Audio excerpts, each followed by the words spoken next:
오늘은 사도행전 27장 1절에서 20절 말씀을 통해서 은혜를 받으시겠습니다. 이제 바울이 로마로 압송되어 가는 그런 길에서 과정에서 만난 일들에 대한 말씀이 나오고 있습니다. 로마 황제 앞에서 내가 재판받으리라 라고 했기 때문에 이제 가이사라에서 로마로 제수의 몸으로 압송되어 가는 그런 바울을 보게 됩니다. 바울의 소망은 그 당시 세계 최대의 도시 로마 제국의 중심지 그 로마에 가서 예수 그리스도를 전하는 것이 소망이었습니다. 근데 그 소망이 제수의 몸으로서 하게 되었다라고 하는 것입니다. 1절에 보면요, 우리가 배를 타고 이달리아에 가기로 작정되매 바울과 다른 제수 몇 사람을 아구스도 대의 백부장 율리오라는 사람에게 맡기니 그랬습니다. 그 바울이 제수의 몸으로 가는데 누가가 사도행전을 누가가 썼습니다. 누가가 표현하기를 우리가 라고 표현합니다. 이게 이 누가 자신을 포함시켜서 누가는 의사였습니다. 아마 이 바울을 늘 진료해주고 그렇게 도와줬을 것입니다. 그리고 또 이렇게 누가복음과 사도행전을 옆에서 바울의 행적을 기록한 사람 누가입니다. 누가가 그 제수의 몸으로 가는 바울을 같이 간다, 함께 해준다라고 하는 것입니다. 그리고 아리스타고라는 그 사람, 데살로니가 사람도 같이 가준다는 것입니다. 이것이 은혜인 줄로 믿으시기 바랍니다. 보통 제수의 몸이 되고 그러면 사람들이 옆에 있으려고 합니까? 그냥 떠나버리려고 합니까? 떠나버리려고 하는데 끝까지 함께하는 사람들을 하나님이 붙여주셨다. 이것이 바로 믿음의 형제들인 줄로 믿으시기 바랍니다. 예수의 은혜를 받은 사람들은 형제요 자매다라고 하는 것입니다. 믿음의 가족이다라고 하는 것입니다. 어려움 중에도 끝까지 함께하는 그런 사람들이다라고 하는 것입니다. 그래서 이제 배를 타는데 이탈리아로 가기로 작정되매 여기 이달리아로 나오지만 그래서 지금의 이탈리아가 나온 것입니다. 이탈리아라는 나라가 바로 여기서부터 썼는가 봅니다. 이달리아로 가기로 작정되매 바울과 다른 제수 몇 사람을 아구스도대의 백부장 율리오라고 하는 사람에게 맡기니 아구스도대라는 것은 로마 황제의 직속 부대였다고 합니다. 그 부대, 황제의 직속 부대에 호송을 받았다라고 하는 것입니다. 그 백부장이 율리오였다라고 하는 것입니다. 2절에 보면 아시아 해변 각처로 가려 하는 아드라무테노 배에 우리가 올라 항해할새 마게도냐의 데살로니가 사람 아리스타고도 함께 하니라. 이 아리스타고도 함께 했다라고 하는 것입니다. 3절에 이튿날 시돈에 되니 율리오가 바울을 친절히 대하여 친구들에게 가서 대접받기를 허락하더니 가이사라 항구에서 이제 지중해를 끼고 북쪽으로 올라가면 이 시돈항이 나옵니다. 그 시돈에 정박했을 때에 백부장 율리오가 바울을 제수의 몸인데도 친절하게 대하고 친구들로부터 대접받기를 허락하니라. 그 시돈에 있는 그리스도인들로부터 대접받기를 허락하니라 그랬습니다. 성경에는 이 백부장들이 항상 좋게 표현되는 믿음이 좋은 것으로 나올 때가 많이 있지 않습니까? 여기 율리오도 그렇게 친절한 사람이었다는 것입니다. 로마의 백부장이면서 제수로 끌려가는 이 지금 바울에게 굉장히 친절히 대해주고 도움을 주는 사람이 되었다라고 하는 것입니다. 우리가 지위가 있고 권세가 있어도 이런 사람이 되는 것이 정말로 귀하고 하나님의 축복을 받는 그런 사람이 될 줄로 믿습니다.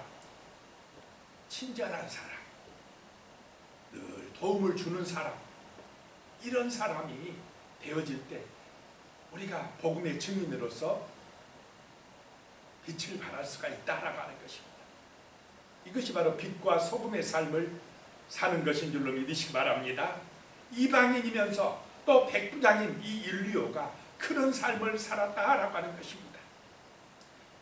그런데 하나님을 믿는다고 하는 유대인들은 오히려 대적하고 이 바울을 죽이려고 했다라고 하는 것을 봅니다. 4절에 보면요, 또 거기서 우리가 떠나가다가 맞바람을 피하여 급으로 해안을 의지하고 항해하여 시돈의 항구, 그 시돈을 떠나서 이제 지중해로 들어갔습니다. 맞바람을 피하여, 바람이 앞에서 막 많이 몰아쳤는가 봅니다. 지금이야 큰 배가 기계로 가지만 이 당시는 배가 어떻게 움직였습니까? 돛담배로 돛을 달아서 가니까 맞바람이 쳐버리면 이 배가 전진하기가 쉽지 않은 때입니다. 그래서 구브로 해안을 의지하고 항해했다. 구브로 섬, 바나바의 고향, 그 구브로 섬을 끼고 섬을 의지해서, 바람을 막아주는 섬을 의지해서 항해를 했다라고 하는 것입니다. 그래서 5절에 보면 길리기아와 밤빌리아 바다를 건너 누기아의 무라시에 이르러. 길리기아, 밤빌리아, 누기아는 터키입니다. 오늘날의 터키. 지금은 이름이 티리키에로 바뀌어졌지만 이 터키의 지방을 가서 누기아의 무라시에 정박을 하게 됩니다. 거기에 이르게 되었습니다.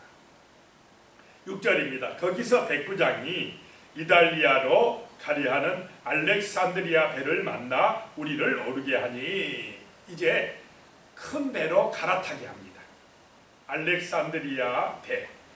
이 알렉산드리아는 지금도 있는 도시입니다. 이집트에 있는 항구 도시. 이 당시에도 로마 제국의 3대 도시에 들어갔던 큰 항구. 그 애굽에서 농산물이라든지 이런 많은 짐을 싣고 오는 큰 배가 이 지금 누기아의 무라에 정박을 해서 여기서 이제 바울의 일행을 태우고 이제 지중해라고 하는 큰 바다로 해서 로마에 가게 되었습니다. 7절입니다. 배가 더디 가 여러 날 만에 간신히 니도 맞은편에 이르러 풍세가 더 허락하지 아니하므로 살몬의 앞을 지나 그레데 해안을 바람막이로 항해하여. 배가 더디 갔다라고 하는 것은 날씨가 좋았다는 것입니까? 아닙니까? 날씨가 안 좋아요. 바람이 너무 거세였다라고 하는 것입니다. 그래가지고 여러 날 만에, 일찍 도착할 수도 있었는데 바람만 제대로 잘 불어줬으면, 너무 풍랑이 심하니까 여러 날 만에 간신히 니도 맞은편에 이르러. 원래는 이 니도에 들어가서 터키에 지금 굉장히 좌측에 있는 그 니도에 들어가서 좀 정박을 하고 거기서 쉬어야 되는데 풍세가 허락하지 아니하므로 그 항구에 못 들어갔다 이 말입니다. 보통은 이 니도에 들어가서 거기서 겨울을 지내고 지중해 큰 바다로 나가서 노마로 가는데 풍세가 허락하지 아니하므로 살몬의 앞을 지나 그레데 해안을 바람막이로 항해하여 그랬습니다. 그 터키의 이 서부에 있는 니도항에 못 들어가고 떠밀려서 그 밑에 있는 그레데 해안, 그레데 섬이라고 있습니다. 지금의 크레타 섬입니다. 세계 문명의 발상지 중에 하나인 크레타 섬. 그 크레타 섬 해안을 바람막이로 항해하여 그 섬을 끼고 항해하여 8절입니다. 간신히 그 연안을 지나 미양이라는 곳에 이르니 나세아 시에서 가깝더라. 간신히 그 크레타섬, 그레데섬 연안을 지나 미양이라고 하는 아름다운 항구라고 하는 조그만 그 어촌에 마을에, 우리 모포 같은 마을에 배가 정박을 했다라고 하는 것입니다.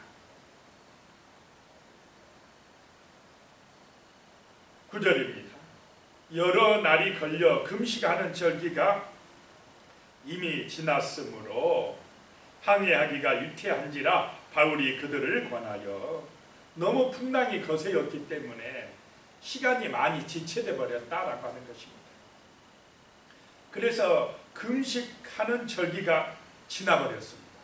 이 금식하는 절기가 지나면 이 당시는 배를 항해하지 아니했습니다. 이 절기가 9월에서 10월경입니다. 속죄일, 이스라엘의 속죄일 절기입니다. 그래서 바울이 더 이상 항해하면 위험하다는 생각을 했습니다. 그래서 그들을 권하여서 10절입니다. 말하되 여러분이여, 내가 보니 이번 항해가 화물과 배만 아니라 우리 생명에도 타격과 많은 손해를 끼치리라 하되. 자, 바울은 늘 뭐하는 사람입니까? 기도하는 사람입니다. 또 바울은요 11번이나 항해의 경험이 있습니다. 풍랑을 만나서 배가 뒤집어져 죽을 뻔한 적도 많았습니다. 그런 항해의 경험과 또 기도하니까 성령께서 위험하다고 자꾸 말씀하시는 것입니다. 더 이상 이제 항해하면 안 된다는 그런 확신을 주신 것입니다. 그러니까 이 바울이, 여러분이요, 이번 항해가 화물뿐만 아니라 배까지도, 우리의 생명까지도 큰 손해를 끼칠 수 있으니까 그냥 이 항구에 머물러 있어야 됩니다. 더 이상 가면 안 됩니다 라고 이야기를 했다는 것입니다. 그런데 11절에 백부장이 선장과 선주의 말을 바울의 말보다 더 믿더라. 세상은 그렇습니다. 선장과 선주 말하고 제수인 바울의 말하고 누구 말을 듣겠습니까? 누가 전문가입니까? 선장이 전문가입니다. 그러니까 이 백부장이 선장 말을 들어야지 그럽니다. 그런데 전문가라고 항상 어렵니까? 이 세상에는 전문가들이 많이 있습니까? 없습니까? 전문가들 천지입니다. 근데 그 전문가들의 말대로 했다가 다 잘 됩니까? 전문가라도 다 옳은 것이 아니다라고 하는 것입니다.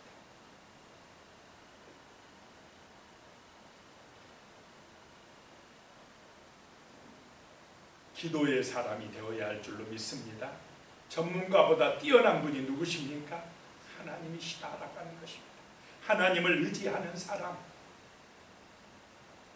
정말로 결정적인 선택의 순간에는 기도하여서 성령의 인도받는 사람이 되어야 할 줄로 믿습니다.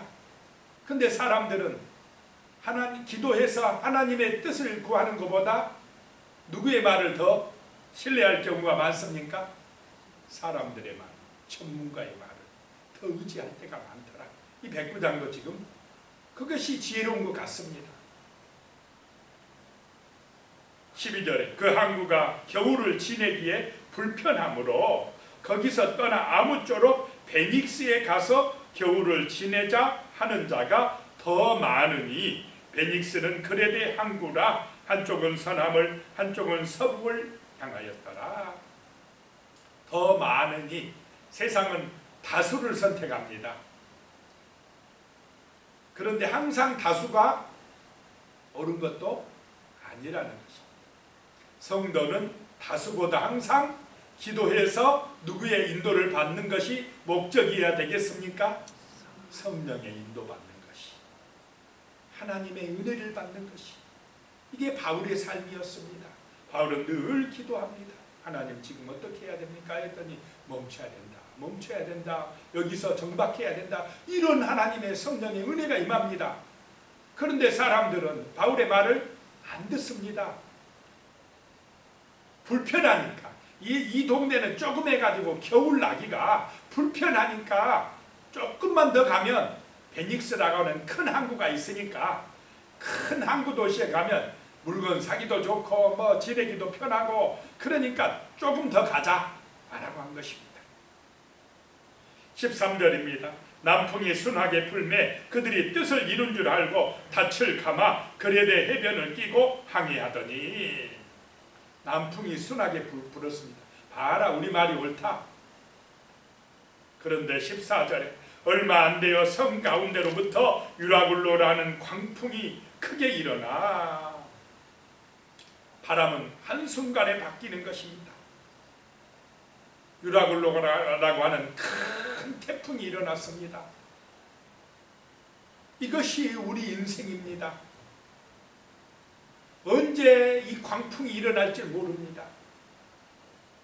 전쟁이 일어날지 모릅니다. 질병이 올지 모릅니다. 재앙이 터질지 모릅니다. 자녀 문제, 사업 문제, 기타 세상의 어려움이 닥쳐올지 모르는 것이 우리 인생입니다. 그러다가 결국 최후의 문제는 무엇입니까? 우리 앞에 닥치는 해결할 수 없는 문제, 죽음입니다.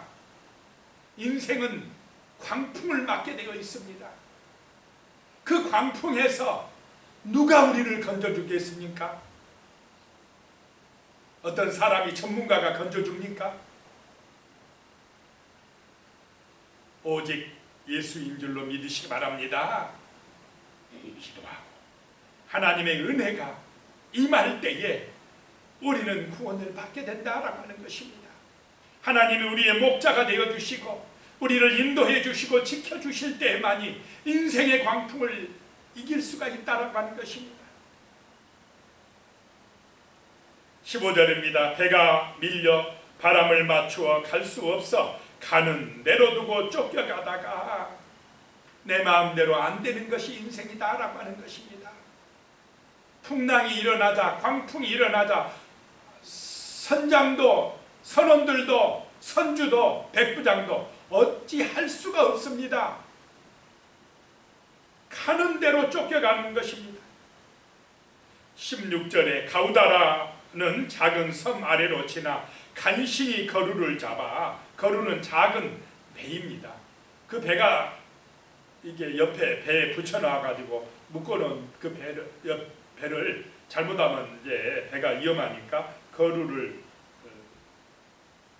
잡아 끌어올렸습니다. 17절에 끌어올리고 줄을 가지고 선체를 둘러 감고 스르디스에 걸릴까 두려워하여 연장을 내리고 그냥 쫓겨가더니 그랬습니다. 그 작은 배를 끌어올리고 줄을 가지고 선체를 둘러 감았습니다. 이 당시는 나무배였기 때문에 잘못하면 파도에 맞아 깨질 수가 있으니까 배를 줄로 묶었다는 것입니다. 그리고 스르디스에 걸릴까 두려워하여, 스르디스는 모래톱입니다. 배가 떠밀려 가다가 당시 리비아, 이 아프리카 리비아 해안 근처에는 이런 모래톱들이 많이 있었답니다. 그래가지고 여기에 배가 걸려버리면 이제 큰일 나는 것입니다. 꼼짝 못하고 그대로 그냥 파손되는 것입니다. 그래서 거기에 걸릴까 봐서 연장들을 내리고 쫓겨가더니, 자기 마음대로 됩니까? 안 됩니까? 안 돼요. 이제 광풍이 일어나면 인생이요, 자기 힘으로 할 수 있는 게 없습니다. 뭐 우리 인간이 똑똑한 것 같고 뭐 잘하는 것 같진 않아. 막상 이 인생의 유라굴로 앞에서는 어찌 할 수가 없습니다. 18절에요. 우리가 풍랑으로 심히 애쓰다가 이튿날 사공들이 짐을 바다에 풀어버리고 그랬습니다. 그 아까운 물건들, 장사하는 사람들이 그거 가지고 또 팔아야 되고 또 로마 정부에 바쳐야 될 그 아까운 물건들, 풍랑 앞에서 어찌할 수 없으니까 다 어떻게 한다고요? 바다에 버리더라. 죽게 됐는데 뭐가 뭐 그런 거 신경 쓸 틈이 있습니까? 다 버리더라. 19절에 사흘째 되는 날에는 배의 기구를 그들의 손으로 내버리니라. 뭐 돛이라든지 뭐 이런 거 배가 움직여야 되는데 꼭 필요한 것들도 이제 할 수 없이 다 버리더라. 있는 것을 다 버리게 되는 줄로 믿으시기 바랍니다. 결국 다 버리게 되는 것입니다. 그들이 의지했던 그 모든 것들 광풍 앞에서 다 버리게 됩니다. 오직 누구만 의지하게 되는 것입니까? 하나님만 의지하게 되더라는 것입니다. 바울의 말을 들었으면 이런 어려움을 당하지 않았을 것입니다. 그런데 전문가의 말을 들었다가 그들은 가진 것들을 다 잃어버리게 되고 이제 목숨까지 위험에 처하게 되었습니다. 20절입니다. 여러 날 동안 해도 별도 보이지 아니하고 큰 풍랑이 그대로 있음에 구원의 영광마저도 없어졌더라. 기도하겠습니다. 하나님 아버지, 참으로 우리 인생이 이렇습니다. 하나님, 전문가의 말이 다 옳은 것도 아닙니다. 아버지 하나님, 항상 기도하고 성령의 인도받는 우리의 삶이 될 수 있도록 도와주시옵소서. 그리하여서 정말 하나님의 은혜 가운데 하나님의 사랑받으며 살아갈 수 있게 하여 주시옵소서. 인생의 광풍이 몰아칠 때, 유라굴라 태풍이 몰아칠 때는 우리가 어찌할 수가 없습니다. 내 마음대로 안 되는 것이 인생입니다. 우리가 의지했던 그런 모든 것들을 버릴 수밖에 없는 것이 인생입니다. 하나님을 의지하는 그런 믿음의 인생이 될 수 있도록 기도하고 살아갈 수 있도록 도와주시옵소서. 예수님의 이름으로 기도드리오며 이제는 우리 주 예수 그리스도의 은혜와 하나님 아버지의 무한하신 사랑과 성령님의 교통하시고 함께하시고 도우시는 은혜가 영원히 함께하시기를 축원하옵나이다. 아멘.